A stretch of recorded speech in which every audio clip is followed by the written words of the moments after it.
essa preocupação com bens comuns é antiga na economia, digamos, é do século XIX. No caso da Amazônia, é uma questão de uma política inteligente de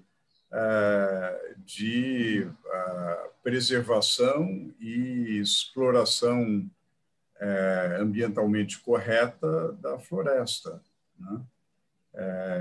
Eu acho que não adianta nada você criar, por exemplo, você tem águas internacionais, mas você tem problema nos oceanos. Você tem, não é garantia de que você vai ter uma exploração racional, né?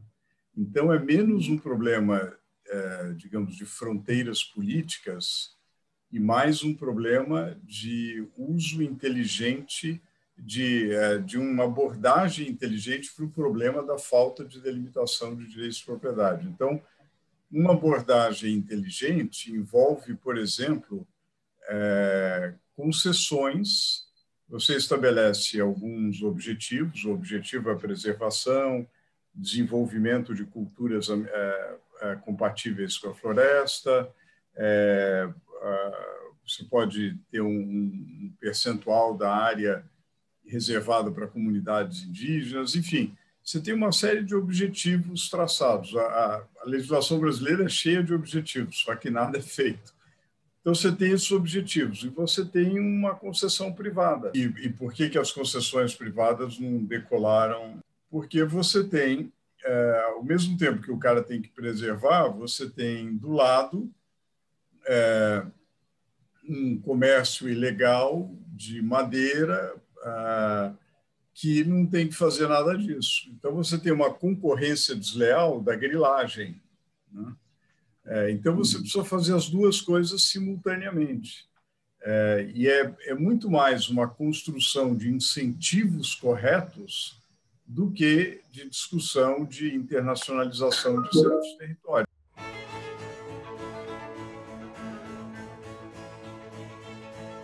Faria muito bem se houvesse um sinal inequívoco que, olha, se você vai ser madeireiro ilegal, você vai encontrar força policial, você vai ter todos os bens confiscados.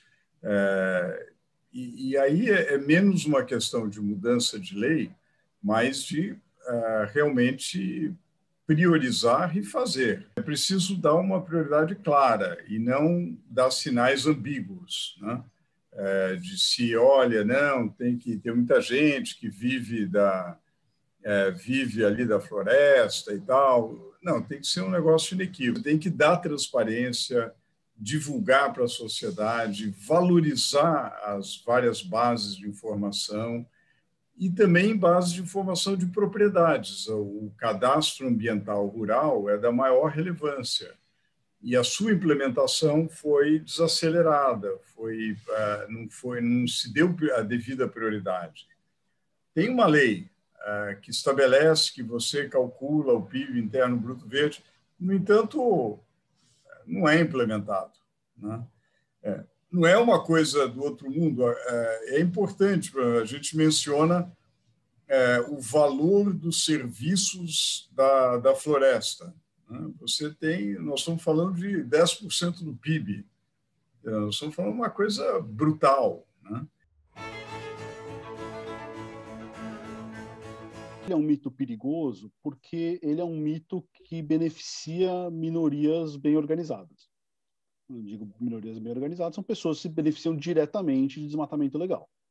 Basicamente, quem está operando essas atividades, quando são áreas, principalmente a grilagem, são áreas enormes de terra, que existem muitas pessoas pessoalmente interessadas em continuar com essas atividades. O roubo de terras públicas, muito mais até do que a pecuária de baixíssima produtividade nessas áreas recém-desmatadas. O objetivo final da maior parte dessas cadeias é roubo de terra pública. É onde está a maior parte do dinheiro.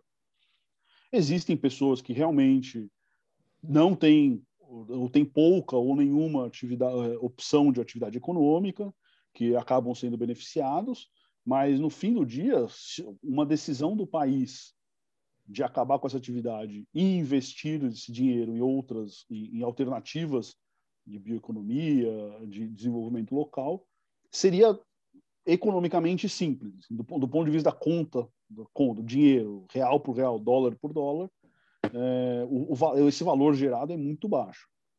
O problema é para quantas pessoas e para quem.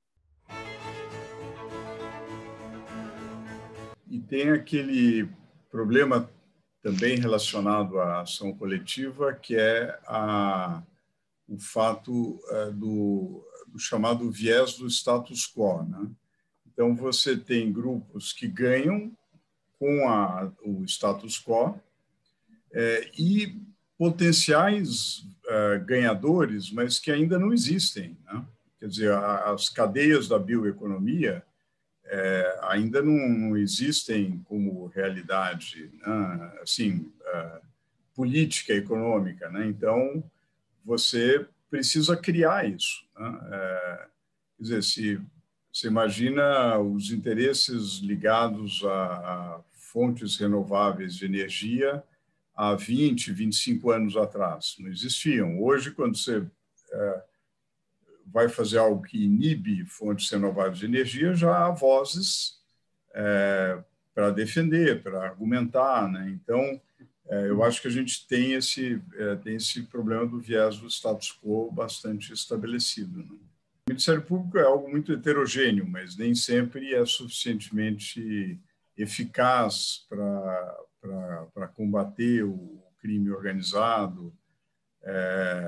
O judiciário é lento, né? E assim por diante. Quer dizer, eu acho que aí vai precisar realmente uma racionalização, simplificação e uma liderança muito clara, né? Eu acho que vai precisar uma liderança nacional que tenha clareza desse objetivo, né? O que eu acho que seria necessário é colocar o desenvolvimento sustentável como projeto ideal de país. Nos parece ser a vocação natural do Brasil, aí falando em termos econômicos, de vantagem comparativa com outros países. E você precisa, para conseguir tirar o status quo, ele precisa ser ocupado com alguma coisa. Ele precisa ser ocupado com alguma coisa melhor. Então, você hoje está num ciclo vicioso que você tem pouca insegurança jurídica, então você tem pouco investimento de empresas interessadas no desenvolvimento racional e legal dessas áreas, e isso alimenta a insegurança jurídica, que alimenta a queda de investimento.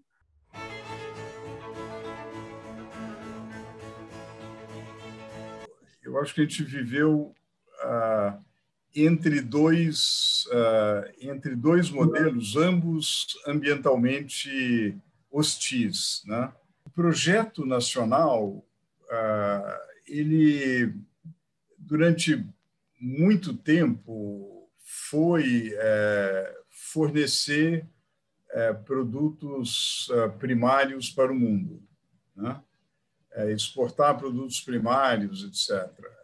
E às custas, sem olhar para o capital natural. Quer dizer, o capital natural era apenas algo a ser dilapidado, e isso me permite uma produção mais barata. Um outro modelo e um outro projeto que prevaleceu talvez dos anos 30 até os anos 80 e às vezes ainda volta da substituição de importações, um projeto de industrialização que foi o motor aí do crescimento dos anos 40 a partir daí, e que algumas regiões do país ainda reivindicam isso. Então, a Zona Franca é isso, quer dizer, você também quer aquele desenvolvimento industrial com base em incentivo e também hostil ao meio ambiente. O que eu acho que o Brasil precisa é encontrar um projeto que seja amigável ao meio ambiente e que realmente lhe dê vantagem comparativa. E uma vantagem comparativa dinâmica, quer dizer, você não é que você tem imediatamente. Hoje, o serviço ecossistêmico da floresta não tem valor, não é monetizado na escala que nós gostaríamos. Mas nós precisamos criar isso para que ele seja monetizado e para quem comprar a soja brasileira, comprar a carne brasileira, ele vai pagar, parte do que ele vai pagar é porque aquela soja ou aquela carne respeitam a floresta, né? Ou porque aquela cultura do açaí é amigável com a floresta, né? Ou porque eu consumo produto brasileiro porque é o país líder na redução de emissão de gases de efeito estufa, né? Quer dizer, no fundo, é essa vantagem comparativa dinâmica que nós precisamos criar dentro de um novo projeto nacional de desenvolvimento sustentável, rompendo com toda a nossa história, né? Quer dizer, toda a nossa história foi ou hostil ou alheia ao meio ambiente. O Brasil não é não foi o líder da Revolução Industrial, não foi o líder da Revolução dos chips, não é o líder de software.